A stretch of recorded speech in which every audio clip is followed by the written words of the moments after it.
Assalamualaikum warahmatullahi wabarakatuh. Kembali lagi di channel Bang Kopil Official. Terima kasih kepada teman-teman semuanya yang telah memadamkan si merah dan menyalakan loncengnya. Semoga selalu diberi kemudahan dan kelancaran selalu rezeki dan aktivitasnya guys. Oke. Nah, semoga kalian semuanya dalam sehat walafiat. Oke, pada kesempatan kali ini ya, di video kali ini ya, saya menerima beberapa laporan ya dari sahabat-sahabat semua, teman-teman semuanya ya, yang yang melapor kepada saya bahwa pihak Kredit Pintar ya, terhitung semenjak mereka mengalami pemeliharaan sistem sampai sekarang itu menurunkan segenap debt collector mereka ya untuk menagih nasabahnya yang menunggak. Nah, ini ya guys, menagih nasabahnya yang mengalami gagal bayar ya, terhitung semenjak mereka mengalami pemeliharaan sistem ya, sudah mulai itu debt collectornya ya. Nah, itu banyak yang saya terima laporannya ya. Nah, untuk itu di sini mari kita kupas sama-sama sebenarnya apa yang harus kita lakukan mengenai situasi seperti ini guys ya. Kita tahu sendiri, meskipun ya di aplikasi Kredit Pintar ini meskipun banyak juga yang cair ya, banyak yang cair guys, walaupun tidak semua ya, hanya sebagian, bahkan ada yang seperempat yang cair, selebihnya itu tidak cair gitu ya, pengajuan pinjamannya. Nah, namun untuk nasabah lama gitu ya yang mengalami gagal bayar, ini dilema tersendiri guys ya, dilema tersendiri. Kenapa dilema tersendiri? Ya karena itu pihak Kredit Pintar sudah mulai mengarahkan semua debt collector mereka ya, pihak ketiga mereka, untuk mulai mencari nasabah yang memang sekarang gagal bayar ya. Nah, mungkin ada pertanyaan buat dari teman-teman semuanya ya, Bang, bagaimana ini Bang gitu ya, saya mau bayar tapi uang nggak punya gitu ya, saya mau bayar uang nggak punya, mau bayar pokok utangnya juga yang yang harus dibayar, misalkan pokok utangnya juga tidak bisa Bang. Apa yang harus saya lakukan Bang gitu ya.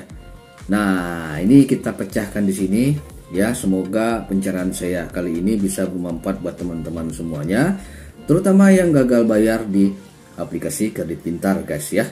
Nah, gitu.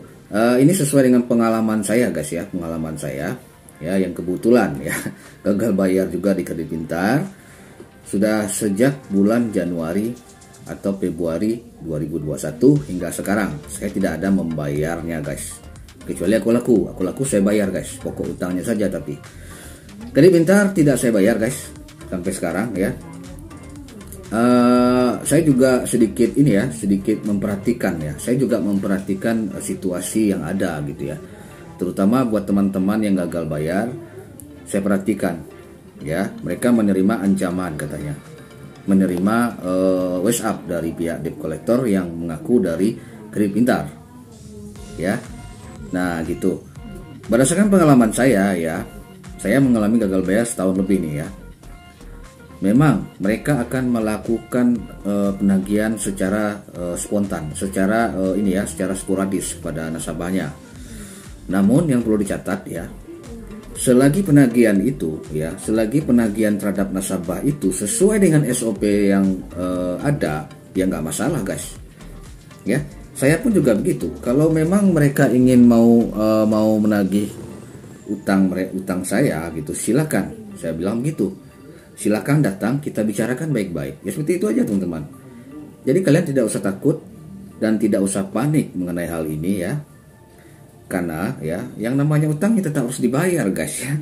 Kata siapa utang jangan dibayar? Harus dibayar.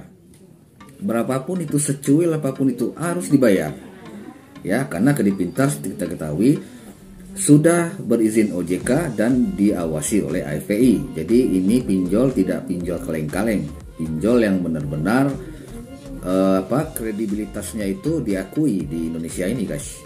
Bahkan mereka sekarang sudah menjalin kerjasama dengan MNC Bank ya. Jadi itu yang kita lihat dari Kredit Pintar ya.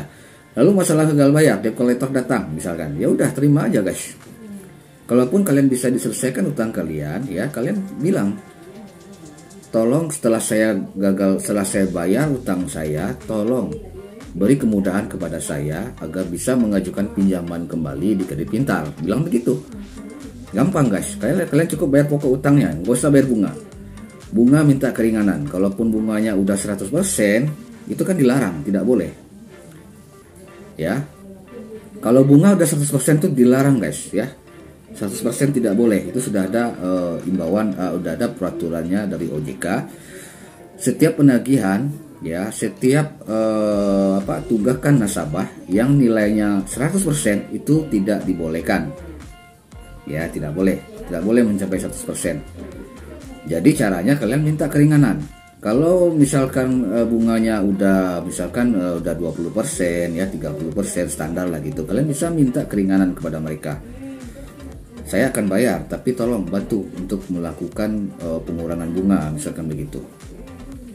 Nah gitu ya. Jadi ada nasabah yang melapor kepada saya, gimana dong bang, katanya, pengerahan debt collector secara massal ya yang dialami oleh nasabah. Nah itu hal yang wajar guys, wajar, karena Kredit Pintar tentu dia tidak ingin nasabah yang tadinya diberikan pinjaman secara rutin ya, tapi tiba-tiba menunggak. Nah, mereka tidak mau, mereka ingin kredibilitas perusahaan mereka itu ya tidak tercoreng gara-gara itu gitu ya.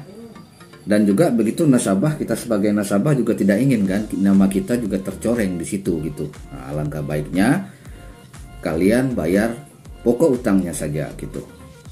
Pokok utang dari berapa yang kalian terima gitu. Kalau bisa bunganya ya bunganya nggak sesadis-sadis mungkin kalian bayar gitu. Nah, jadi untuk mengatasi hal ini ya udah kalian terima saja kalau debt collector itu memang datang ke rumah kalian untuk menagih tagihan kalian berapa gitu. Mengambil secepatnya. Ya udah kalian terima aja, nggak masalah. Kalau mereka telepon ya angkat. Dengan catatan kalau mereka sudah kurang ajar ya udah kalian nggak usah kalian jangan menanggapi hal itu. Kalian lapor aja ke OJK biar lebih runyam Kredit Pintar kan. Nah, sudah pembelian sistem, ini debt collectornya kurang ajar lagi. Ya udah kalian nggak usah ditanggapi lagi. Lapor aja ke OJK, udah selesai. Nah gitu ya. Lalu bertanya lagi, bang sebar data nggak? Kalau Kredit Pintar ya sepengetahuan saya tidak sebar data. Mereka tidak akan pernah melakukan sebar data guys. Ya, saya sudah berpengalaman di Kredit Pintar dari berapa rentetan bulanan gitu ya yang saya hadapi. Mereka tidak melakukan sebar data. Cuman kalau ucapan kasar, iya mungkin saking kesalnya ya, kapan orang ini bayar gitu ya. Nah mereka marah gitu ya. Itu udah sering. Tapi sekarang sudah tidak ada lagi gitu. Nah, jadi itu cara pemecahannya. Kalian kalau belum punya dana ya udah santai dulu ya, tunggu cari uangnya dulu, bayar pokok utangnya saja nanti gitu. Kalau debt collectornya datang ke rumah gitu ya. Nah, jadi gampang, simpel, jangan takut ya. Mereka tidak akan ngapa-ngapain kok gitu. Mereka cuman mengambil tagihan kalian aja gitu. Kalau cara Kredit Pintar itu udah kurang ajar ya udah kalian wajib untuk mengusirnya dari rumah kalian. Atau kalian matikan telepon mereka kalau mereka menelpon kalian, ganti nomornya gitu ya. Tapi kalau kalian masih mempercayai Kredit Pintar sebagai media untuk melakukan pinjaman, ya kalian bayar dong utang kalian biar nama kalian baik gitu ya. Simpel aja, jangan dibuat sulit gitu ya.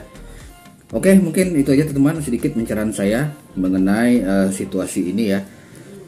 Semoga bisa bermanfaat buat kalian semuanya. Sebelum saya tutup, jangan lupa tekan tombol subscribe dan nyalakan loncengnya agar channel Bang Kopil Official ini bisa terus berkembang dan memberikan manfaat kepada kita semua. Akhirnya saya ucapkan Assalamualaikum warahmatullahi wabarakatuh. Markisan, sukses buat kita semua. Sampai jumpa di video berikutnya.